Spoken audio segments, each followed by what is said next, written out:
بسم الله الرحمن الرحيم.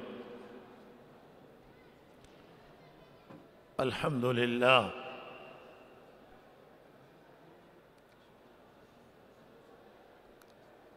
الحمد لله نحمده ونستعينه ونستغفره ونؤمن به ونتوكل عليه ونعوذ بالله من شرور أنفسنا ومن سيئات أعمالنا.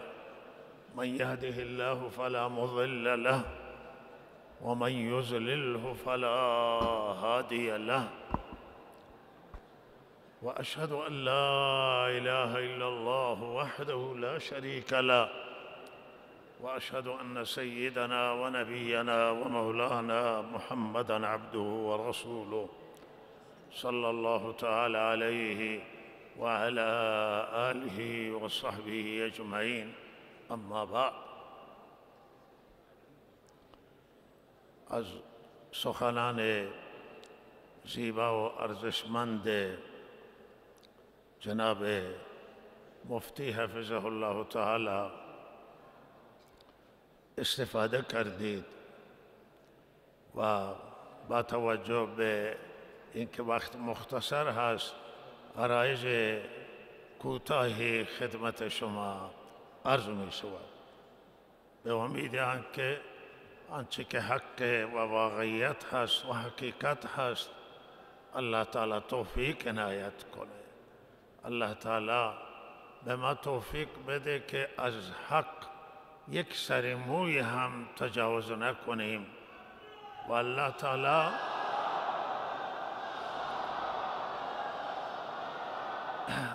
به ما توفیق عنایت کند و ما را حفاظت کنه که ما در حق هیچ کسی ظلم نکنیم و در حق هیچ کسی از ما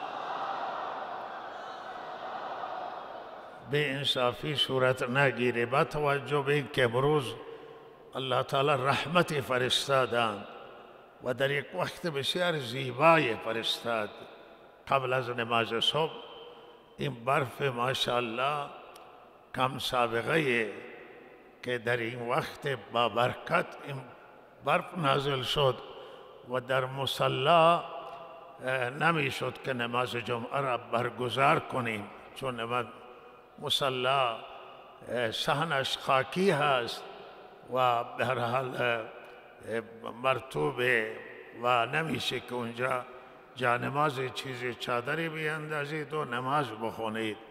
این است که در مسجد آمدیم و مسجد با توجه اینکه کارش تکمیل نیست، سردی هنوز این مسجد، مخصوصا قسمت جلو قسمت آخرش که اونجا نماز برگزار میشه بخاری داره و مسجد گرمه و خیلی آمادگی داره. اما اینجا آمادگی نبود، ولی چون کمبود جای شما تشریف آوردید و یک حسن هم داره امروز حکمتی که به هر حال شما هزینه کردید و زحمت کشیدید و دعا کردید، مسجد مقدار مشاهده بکنید. انشالله در حال جمع شدن کار است که کار جمع بشه و شما بتوانید در مسجد که خودتون ساختید و در ساختن مسجد مشارکت داشته اید بتوانید اینجا انشالله عبادت کنید خدا را و دعا کنید که الله تعالی به بارگاه خودش مقبول بداره. چیزی که خیلی مهمه و ما این را برای همه ملت ایران مهم میبینیم و برای همه ملت های دنیا حیاتی و مهم ارتباط با الله تعالی است. رابطه با پروردگار خیلی حیاتی و مهمه. خدایی که ما هر چه داریم در وجودمون، هر چه داریم خارج از وجودمان، تمام این نعمتها به الله تعالی برمیگردند. پروردگاری که بر ما مهربان است، بر مخلوق و بندگانش کریم رحیم، این خدای عظیم و این خدای بزرگ را در هیچ شرایط ما فراموش نکنیم، خدا را داشته باشیم و هر جا باشیم با خدا باشیم، با خدا باشیم. همیشه در مشکلات و در سختی و در آسانی و در همه حال، در شادیمون، در غممون، در تمام حالاتمون پروردگارمون را فراموش نکنیم. و همان طوری که سیدنا ابراهیم علیه السلام چه انسان با خدای بود. ابراهیم علیه السلام از پیامبران بزرگان و یک انسان تاریخی و او چه ارتباطی با الله تعالی داشت و خدا را چگونه پرستش می کرد، با خدا چگونه راز و نیاز داشت. و در سرزمین عراق که پر از بت پرستی و شرک بود، ابراهیم بود علیه السلام که پرچم توحید را بلند کرد، پرچم خداپرستی، و فرمود که خدای شما واحد و لا شریک، شریک نداره، تنها معبوده، تنها خدایه، همه مخلوقن او تنها خالقه، همه محتاجن، انبیاء محتاجن، اولیاء محتاجن، تنها بی نیاز که احتیاج نداره رب العالمین هست. همانطور که محمد رسول الله صلی الله علیه وسلم در شهر مکه و حجاز و در جزیره العرب توحید، پرچم توحید بلند کرد، لا اله الا الله، و این کلمه توحید را بلند کرد در آنجا و اعلام کرد. و جایی که در داخل خانه کعبه و بیرون از خانه کعبه مخلوق پرستش می شد و مجسمه ها را عبادت می کردن، حضرت رسول صلی الله علیه وسلم فرمود که لایق عبادت و شایسته عبادت تنها خدای واحد و لا شریک، او ذاته که همه جهان را آفریده است، همه مخلوقات، همه موجودات مخلوق خدااند، همه را خلق کرده، همه را روزی میده و شما او را نیایش کنید، او را راز و نیاز کنید، او را فریاد بزنید. اینها پرچم برداران توحید خدا، وحدانیت خدا، یگانگی خدا بودن، عظمت الهی را بیان کردن که خدای عز و جل همه جهان را با علمش احاطه کرده، با قدرتش احاطه کرده، بر رحمتش احاطه کرده است. او بر همه جهانیان و مخلوق کرم داره و او شنواییش چنان قوی است که در هر لحظه اگر هر جای خدا را فریاد بزنم میشنود و به فریاد رسیدگی می کند. او نزدیک از شما، دور نیست که فریاد بزنید. اگر در دل ندا کنید او هم او ندای دل شما را هم متوجه میشه. اگر با زبان فریاد بزنید او میشنود و او میداند حال شما را. و لہذا توصیه بنده به همه عزیزانانه که این رابطه با الله، ارتباط با الله را از دست ندید.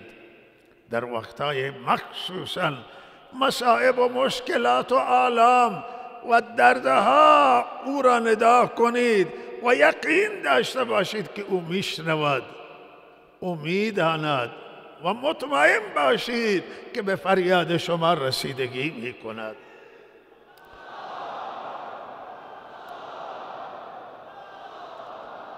مردم ایران زمین امروز یک شرایط دارند، به یک شرایط قرار گرفتند که واقعا کمتر ما این شرایط دیده ایم تو ایران اسلامی.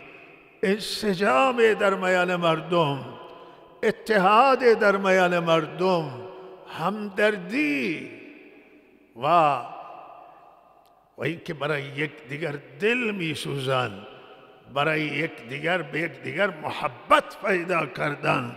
واقعا این محبت و این همبستگی مردم ایران امروز مثال زدنی هست و به نظر بنده بهترین مثالی که خدمت شما عرض کنم آنه که همه این مردم به منزله یک خانواده هستند، یک خانواده بزرگ ایرانی.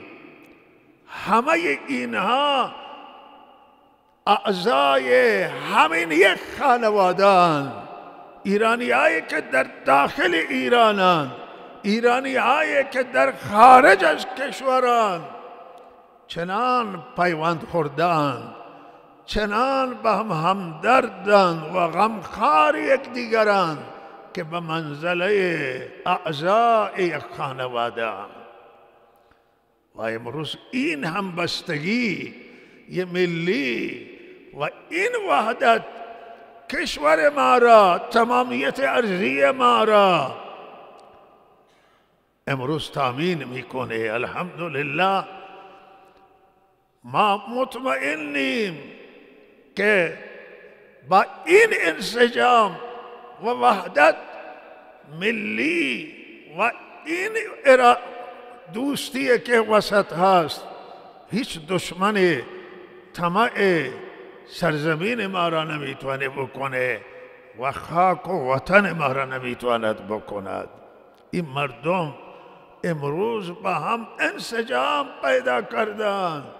اگر یک فرد امروز جای بناله و فریاد بزند از درد و از مصیبت و در حق یک نفری اگر ظلم جای انجام بگیره، همه صدا بلند میکنند، همه همدردند، همه برای او نگرانند، برای آنانی که گرفتار هستند دعای خیر میکنند.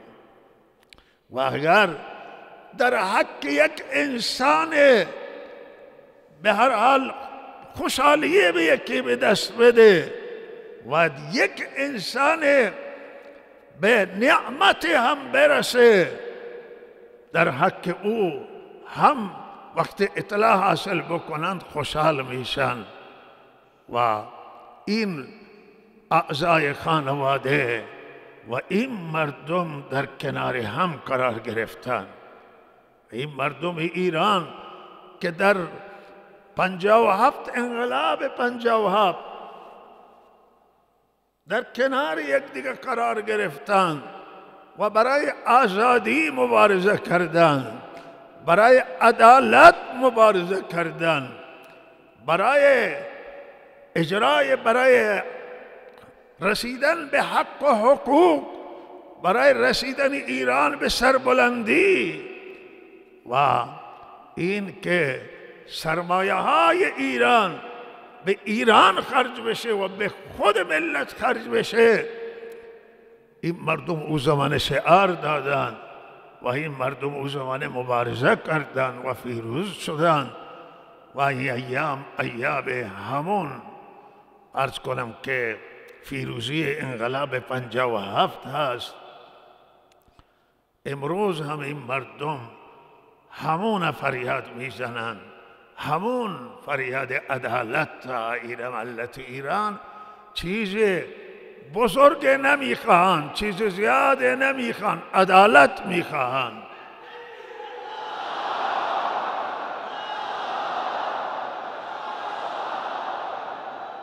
آزادی متعارف و مشروع میخواهند. و مردم ایران امروز به فقر و به تنگدستی و به مشکلات گرفتاران مردم ایران. دلار امروز رفته به 45، $1 رفته 45,000 تومان. 45 میلیون تومان امروز $1,000، در صورتی که زیاد دیر نگذشته که 10 میلیون تومان $10,000 بود. هر میلیون $1,000. بله $1,000 بود، همین زیاد دیر نیست. و اون زمانه اگر کسی 10,000 درآمد داشت یا حقوق می گرفت، 10 میلیون حقوق می گرفت یا درآمد داشت، $10,000 می شد. و حالا هوا شاکی هم بودن که پولشون کم ارزش شده. امروز کسی که 45 میلیون درآمد داشته باشه، حقوق داشته باشه، میشه $1,000. و مردم حالا نامه می نویسه که ما چگونه زندگی بکنیم. بعض توانایی خرید یک شانه تخم مرغ ندارن، توانایی خرید یک مرغ ندارن. و خانواده هایی که افرادی که درآمد ندارن، قدرت خرید نان حتی ندارن، قدرت خرید گوشت ندارن. چرا کشور ما به اینجا برسد، ملک ما به اینجا برسه؟ این نگرانی مردم روی همینه. میگن که کشوری که دارای گنج و دارای نعمتهای گوناگونه، دیگه کشورها و ملتها میتونن از اینجا سیر بشن، کسب و کار کنن، با ملت ایران تجارت کنن. و چرا به این روز گرفتار بشن، به این وضعیت گرفتار بشن؟ مردم حرفشون بر حقه، مردم خواستهشون به حقه. اونی که خواستهشون به حق او را شما توجه کنید، او را مسئولان توجه بکنن که مردم چه میگن.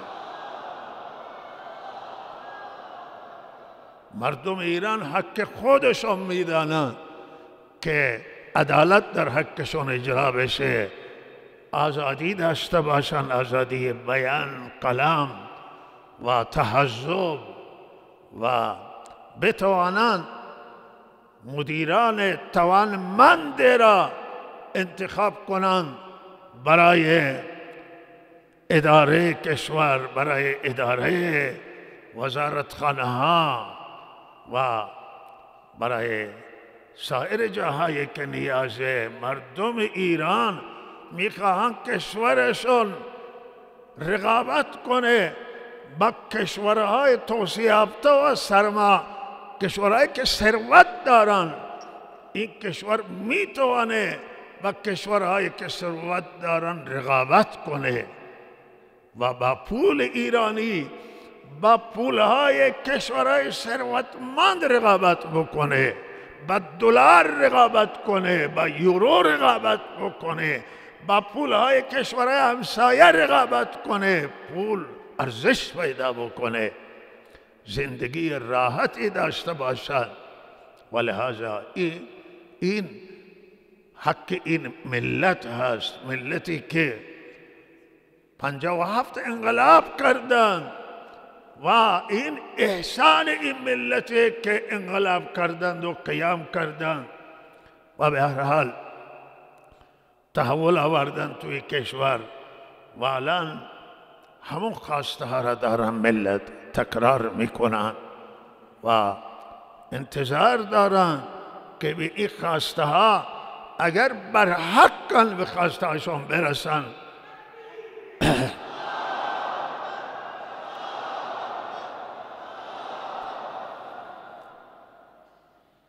مردم ایران شایسته محبتن، شایسته ترحمن.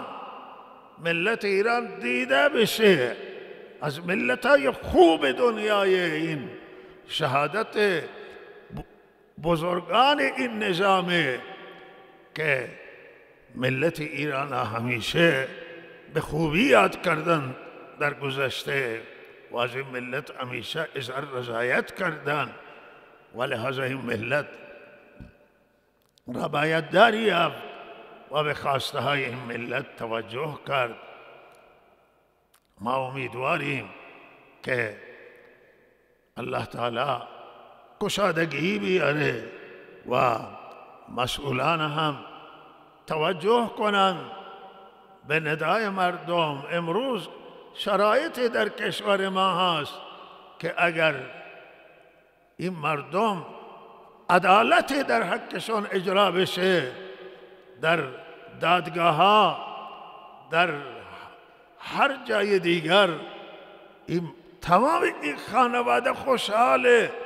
و اگر در حقشون اجحاف بشه و ظلم در حقشون بشه، همه ملت امروز نگرانن. مردم ایران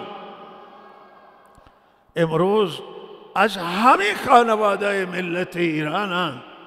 جناب مولانا گورگیج حفظه الله استاد تفسیر از همه خانواده که امروز برایشون مشکل پیش آمده، ممنوع المنبر شدن و ممنوع المحرابن و لحاظا خواسته همه این مردم اینه که به هر حال در حق علما، در حق اندیشمندان، به هر حال باید از سیای صدر کار گرفته بشه و تحمل بشن. اگر علمای کردستان یا هر جای دیگه مشکلاتی پیش میاد برایشون، این نگرانی برای همه ملت مردم شریف ایرانه. امام استا سیف الله حسینی، امام جمعه جوان رود و استا خضر نژاد و دیگر امام استا علما که برایشون مشکلات پیش آمده، به هر حال همه خواستهشون اینه که به هر حال علما حرمتشون حفظ بشه، تحمل بشن، اینا را تحمل کنید. ملت ایران امروز همه روی صلح فکر میکنه. ملت معتقده که جنگ ها باید با تنش زدایی بشه در روابط خارجی و سیاست های خارجی و مردم ایران خواهانند که یک ملت ایران یک کشور صلح بشه و دنبال صلح بشه، جنگ نه ولی صلح.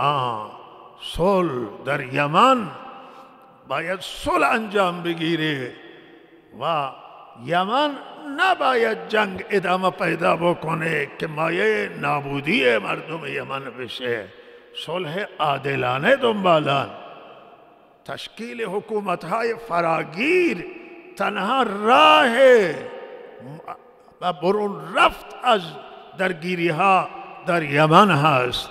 مردم ایران در فلسطین هم خواهان صلحند، معتقدند که حکومت اسرائیل و مردم فلسطین صلح کنند و فلسطینی ها به یک حکومت مستقل برسند، دو تا حکومت مستقل باشند. هم فلسطین به هر حال حکومت مستقل داشته باشه و بر سرزمینش حاکم باشه و اسرائیل جدا باشه و حکومت خودش را داشته باشه و با هم صلح داشته باشه. از صلح مردم ایران حمایت میکنند. در روسیه و در اوکراین، جنگ اوکراین و روسیه، ملت ایران، این خانواده بزرگ ایرانی خواهان صلحند و آنکه این جنگ به پایان برسه. جنگ نقصان داره و این همه مخلوق عیال الله هستند. اگر ما میگیم مردم ایران یک خانواده هستند، همه انسانیت و تمام انسان ها عیال الله هستند. عیال به معنی عائله، به معنی او خانواده که همه خرج از خدا میگیرن، رزق از خدا میگیرن. الله بر تمام مخلوقاتش ترحم داره. همه ما باید بر همه انسانیت رحم داشته باشیم.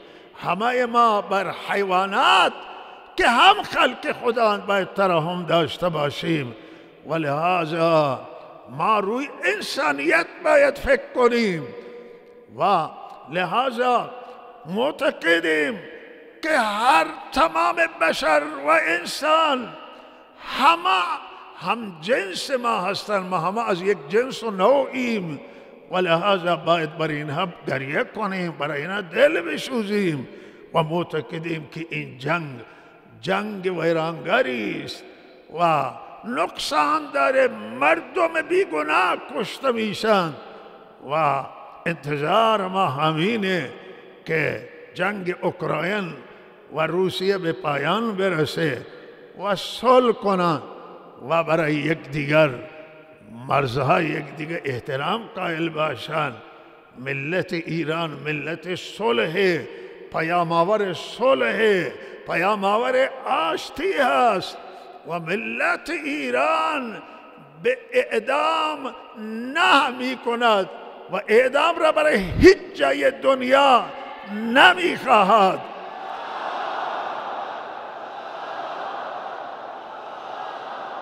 اگر این اعدام در کشور چین باشه، هم مردم ایران، این خانواده ایرانی میگن اعدام نه.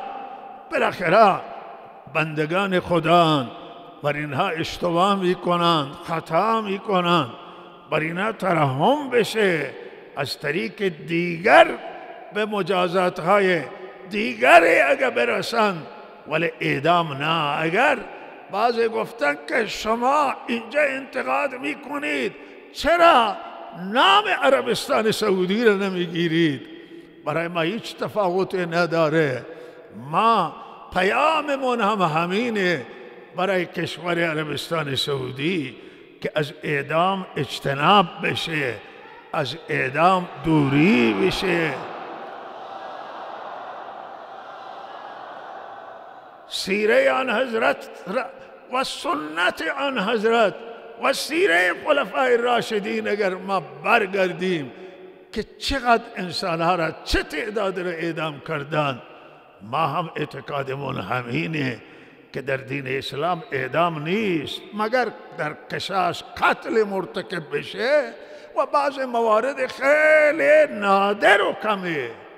اعدام در صدر اسلام در عصر آن حضرت خیلی کم بوده است و لحاظا معتقدیم که این خیرخواه همه هستیم و لحاظا این پیام همه خانواده ایرانی هست به این که کشورها مجازات اعدام را از برنامه هایشون خارج بکنن. بعد همین قصاص که ما میگیم قصاص حق شرعی هست و دنیا می نمیپذیره، ولی همین قصاص تنها قصاص تایم نیست، قصاص عفو اگر عفو بکنن به هر حال میشه معاف کرد قاتل را و دیگه اگر بگیرن و صلح بکنن هم راه داره.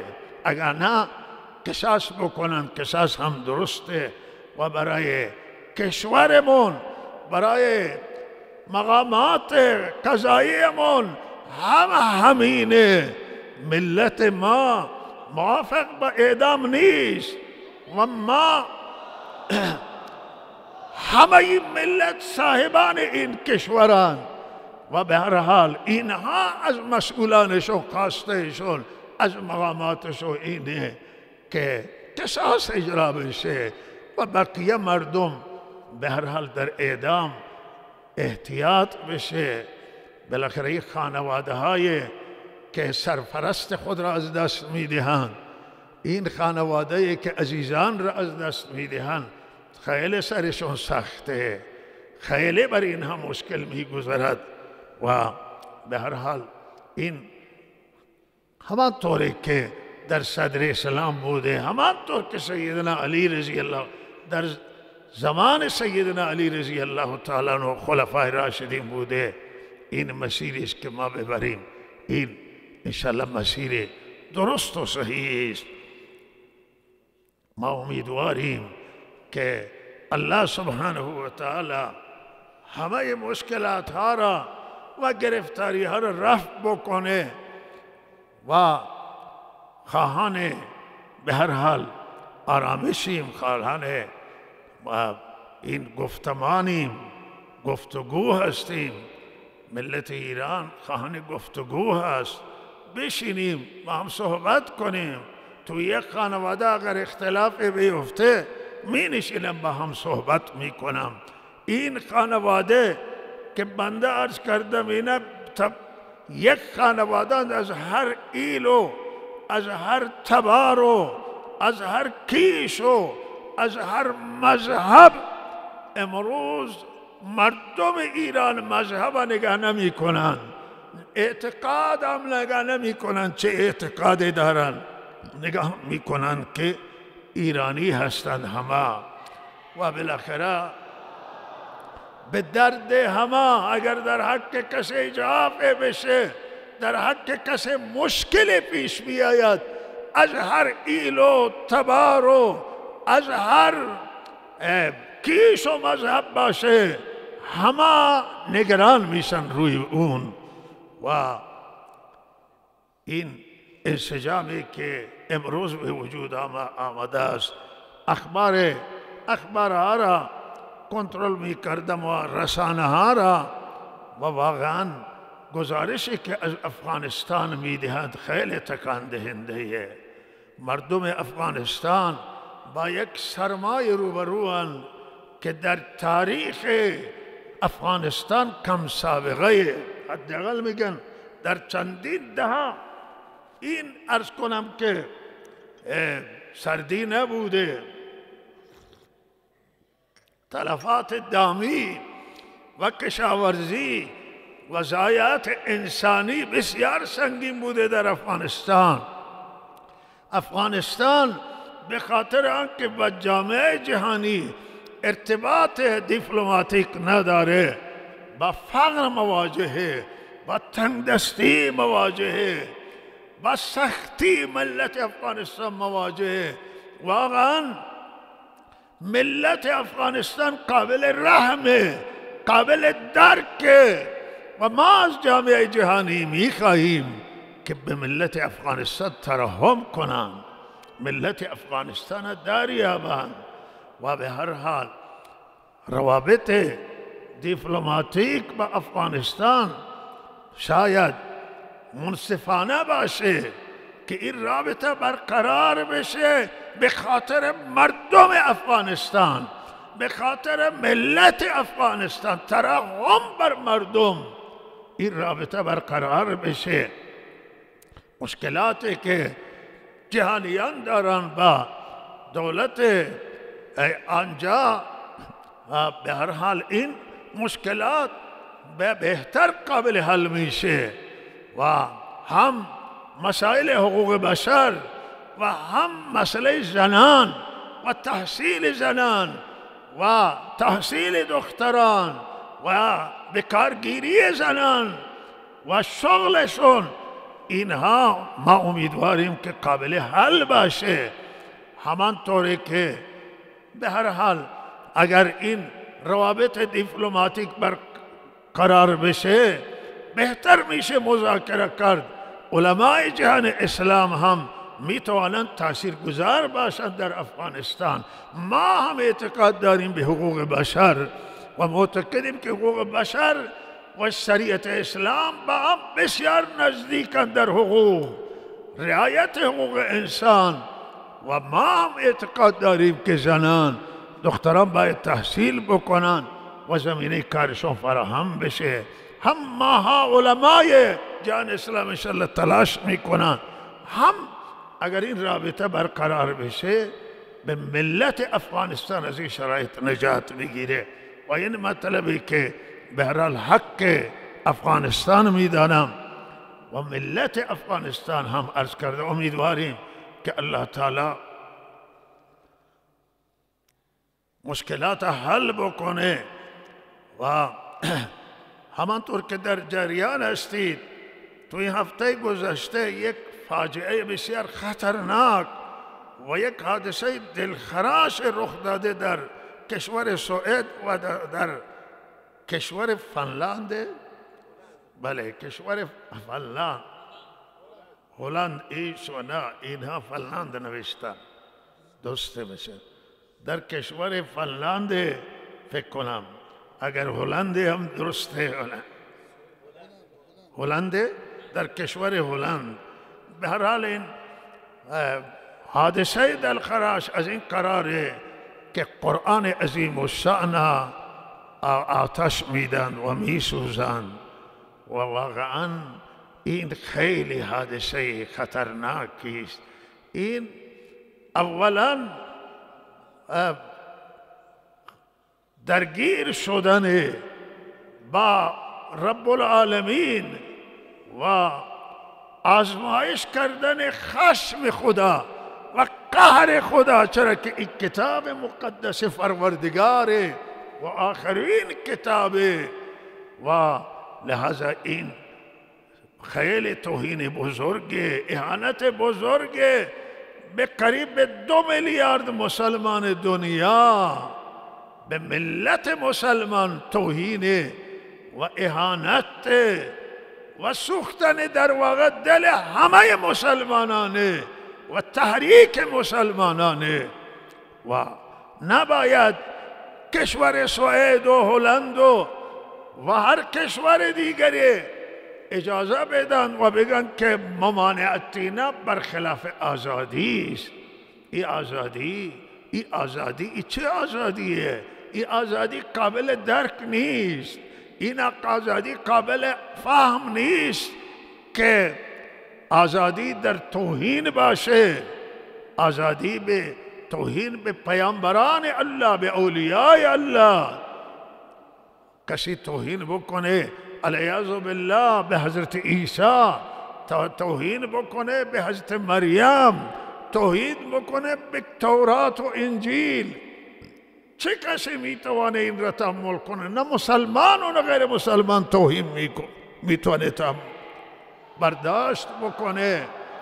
همینطور برای مسلمانان قرآن بالاترین کتابه و کتاب مقدسه و همینطور پیامبر اعظم حضرت ابراهیم خلیل الله، حضرت عیسی، حضرت مریم، حضرت موسی، همه اینها مقدسن و نباید هیچ قانون اجازه بده، هیچ کشور اجازه بده، حاکم اجازه بده که توهین بشه به مقدسات مسلمانان.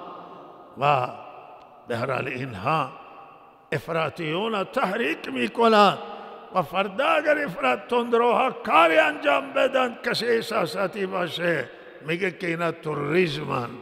به هر حال تروریسم همه ما ملامت میکنیم و تروریسم به هر شکل همه جا محکومه، ولی باید مبارزه با علت بشه. اون چیزی که مردم از احساساتی میکنه و مردم از کنترل خارج میکنه مردم را، لحاظ اینها را باید همه دولت ها مبارزه کنند و مقابله کنند. امروز عزیزان راهپیمایی تا این فلکه دارند و راهپیمایی ما امروز تا همین فلکه خیام اختصاص داره به همین توهین قرآن، به قرآن عظیم الشان توهین شده و لہذا امروز شما در رابطه با همین مسئله انشاءالله با آرامش و حفظ امنیتتون تا همین فلکه بعد از نماز دوستان انشاءالله راه میفتن. از جمعه راهپیمایی هست، اعتراض بر همین مسئله کشور سوئد جان در ایران اسلامی هم، در خیر کشور اسلامی و در خود ایران هم امروز بعد از نماز جمعه اعتراض بر همین و صلی الله علیه و سیدنا